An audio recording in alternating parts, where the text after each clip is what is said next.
حضرت سیدنا ابراہیم خلیلullah اعلیٰ نبینا علیہ الصلاۃ والسلام کا تذکرہ قرآن مجید نے کئی جگہوں پہ بیان فرمایا ہے۔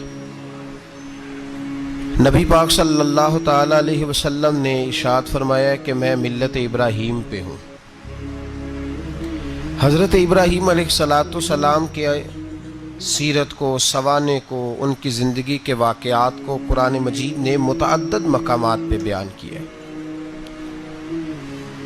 انبیاء کرام علیہ السلام 1,24,000 کم و بیش ہوئے، لیکن دین اسلام میں نبی پاک علیہ السلام کی امت میں جو مقام حضرت ابراہیم کا ہے وہ بس انہی کا ہے۔ ان کی زندگی ایک بڑی خوبصورت، بڑی منفرد اور مسلمانوں کے لیے بڑی اسوہ نور دینے والی زندگی ہے۔ نبی پاک صلی اللہ علیہ وسلم نے فرمایا میں اپنے باپ حضرت ابراہیم کی دعا بن کے دنیا میں آیا ہوں۔ اور پھر محبوب پاک سید عالم صلی اللہ تعالی علیہ وسلم نے اپنی امت میں بھی جناب ابراہیم کے طریقے کو جاری رکھا۔ صحابہ نے قربانی کے بارے میں حضور سے پوچھا ما ہذہ الاضحیہ، یا رسول اللہ صلی اللہ علیہ وسلم یہ قربانی کیا ہے؟ تو فرمایا سنت ابیکم ابراہیم، یہ تمہارے باپ حضرت ابراہیم کا طریقہ ہے، یہ تمہارے باپ حضرت، حالانکہ قربانی نبی پاک صلی اللہ علیہ وسلم کا بھی طریقہ ہے، لیکن فرمایا تمہارے باپ حضرت ابراہیم کے ذکر کو باقی رکھا۔ اللہم صلی علی محمد وعلی آل محمد کما صلیت علی ابراہیم وعلی آل ابراہیم، ان کے تذکرے کو باقی رکھا دین کے اندر۔ حضرت ابراہیم بڑی امتیازی شان والے نبی ہیں، بڑی امتیازی شان والے۔ رب کریم کا وہ دوست جس نے کوئی چیز بچا کے نہیں رکھی، ہر شے ہی اپنے رب کی بارگاہ میں پیش کر دی۔ چند چیزوں سے انسان کو بڑا پیار ہوتا ہے، گھر اسے بڑا پیارا ہوتا ہے۔ وہ بڑا خوبصورت ہوٹل، 5 سٹار ہوٹل میں رہا، وہ اسلام آباد گیا، کسی سفر پہ گیا تو بڑے اعلیٰ قسم کے اس کو کھانے ملے، بڑی چیزیں ملی، لیکن کبھی دائیں کروٹ کبھی بائیں کروٹ۔ تو ساتھ بیڈ پہ دوست تھا تو اس نے کہا صاحب سو جاؤ، تو اس نے کہا یار جو مزہ اپنے گھر میں سونے کا ہے وہ کسی اور جگہ تھوڑی ہے۔ گھر بڑا پیارا ہوتا ہے، انسان لگاؤ ہوتا ہے، جس بے تکلفی سے، سکون سے، آرام سے انسان اپنے گھر میں وقت بتاتا ہے کہیں اور مشکل ہو جاتا ہے۔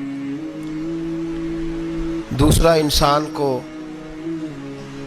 اولاد بڑی پیاری ہوتی ہے، بڑی عجیب شے، نہ ہو تب بھی بڑا دکھ ہے،